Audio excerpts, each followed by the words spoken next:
signori, un applauso a Massimo Costa.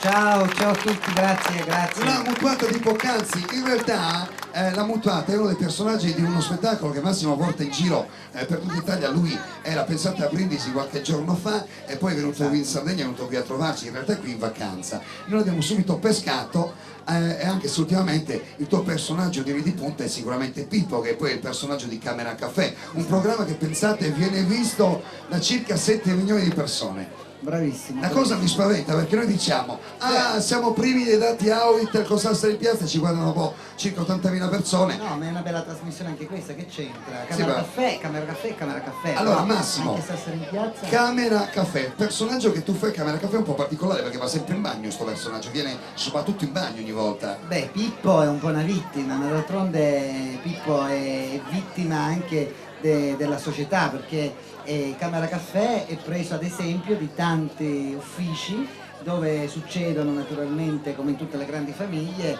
sempre liti, rivalità, cattiveria, sotterfugi. Trovami un ufficio in cui non c'è tutto questo. Quindi il successo di Camera Caffè, come dicevo oggi nell'intervista al TG, è proprio quella che si trasmette una cosa che è vera, ci si rispecchia, insomma, uno dice porca vacca, in ufficio succede questo, è vero. Pippo è una piccola vittima, ma anche lui è molto vendicativo.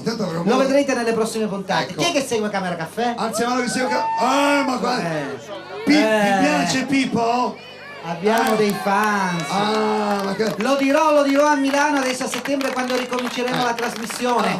Vi penseremo. Grazie. Allora, voi adesso ci mandate un saluto, ma voi pensate che Massimo per partecipare a questa trasmissione ha dovuto chiamare a Mediaset per chiedere il permesso poi per partecipare a questa? Poi non si è detto che Poldessanti era sconosciuto, Telegia era sconosciuta, Sassari sapevano dov'era, ma poi hanno detto che non c'era problema. Io sono venuto qui in vacanza, sono venuto anche a trovarti perché ci conosciamo da parecchi anni.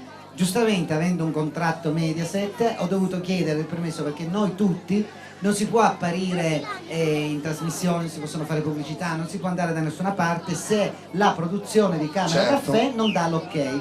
Io oggi pomeriggio ho telefonato, ho detto sono stato chiamato per Sassari in Piazza per un'intervista e fare uno dei miei personaggi, posso andare? E naturalmente Christophe Sanchez, che è il regista della trasmissione, anche il signor Gori, insomma tutto l'entourage di Camera Caffè, mi ha detto Massimo non c'è problema, vai, facciamo sentire e salutami l'applauso Sassari. Sassari in Piazza. A voi, grazie. Grazie Massimo.